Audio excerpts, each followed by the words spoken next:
After the release of U.S. Olympic gymnast Simone Biles' August Vogue issue, people are calling for more diverse photographers in one of the world's most prolific magazines. From excuses in Hollywood, you're watching What's Trending. It's Andy to give you all of your Vogue updates, I guess, in today's story, but like and subscribe, you know the drill. Let's keep talking about it. Follow me if you get bored, but let's talk about Vogue and how it's been an iconic magazine, but also one of the least diverse, in my opinion, and many others, I guess, for photographers and other people who have been asked to work with such a monumental, prolific, what other vocabulary words you want to describe the magazine? The August issue of the magazine covered Simone's powerful truth and inspiring journey to become America's most decorated gymnast, as well as the role model she has become for the next generation. The spread included the cover story and portrait shots by the famous photographer Annie Leibovitz. Following the launch of the issue, fans had some criticism for the way Simone's photos were captured and edited and the lack of creativity in her clothes and poses. One person on Twitter showed how he would have edited the cover shot, showing a before and after effect of color retouching. The tweet said, "A quick exercise in recoloring the hashtag Simone Biles Vogue cover. The left is the original, the right is my edit.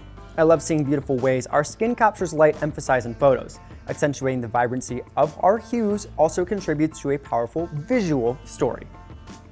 Another did the same thing, saying, quote, "The Simone Biles shoot was great, but again, I'm disappointed at how many professional photographers don't know how to treat dark skin. These edits took less than 10 minutes to color correct. Hashtag Vogue."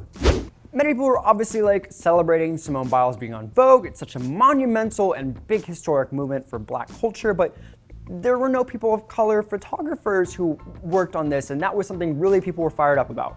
Now, if you remember, in 2018, Beyoncé's September issue was Vogue's first cover shot by a Black photographer, 23-year-old Tyler Mitchell, and it was actually Beyoncé herself who hired him for the shoot. He became Vogue's first Black photographer to shoot a cover photo in their 125-year history. There hasn't been another photographer to do a cover since.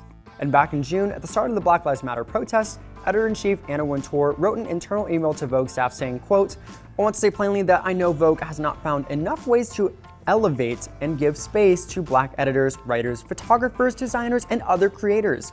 She went on to acknowledge the lack of diversity, saying, quote, "We have made mistakes too, publishing images or stories that have been hurtful or intolerant. I take full responsibility for those mistakes." She then promised her staff that the magazine will do better in hiring Black creatives going forward. Now also, speaking of something that we handle at What's Trending, when you're highlighting people of color or when you're even physically shooting people of color, you need to know how lighting works, and that's something that really, I guess, some white people have yet to grasp, especially speaking of Simone Biles' story. But also, let's talk about the Vogue challenge that circulated earlier this spring, which was a direct result of the lack of diversity at the magazine. The Vogue challenge took as a tribute to the Black Lives Matter movement as people put together their own versions of what their cover photos would look like. It started the intentions for creatives in the Black community, but went viral as people worldwide tried their hand at the trend. Vogue themselves even published a story on the topic and the lack of diversity in their own industry, saying, quote, "The people depicted in fashion imagery tend to also reflect a narrow subset of the population. As the industry works towards changing for the better, a crowdsourced overview of new talent is a cause for celebration. A scroll through the submissions proves that there is no shortage of willing and capable people, and artists must be fostered, supported, and granted the chance to enter the highest levels." And obviously people thought that the challenge would really push Vogue to do more and strive for more, but people on Twitter had some things to say. A Twitter user acknowledged the trend and said, quote, "After all the Black talent jumping out with hashtag Vogue challenge, Vogue couldn't IDK hire a Black photographer to shoot this cover of Simone Biles?" Now, many people, again, are very excited for Simone as she's really striking pose and eleganza and beautiful things, but they're also saying, Vogue, step up, and this is another thing to point out.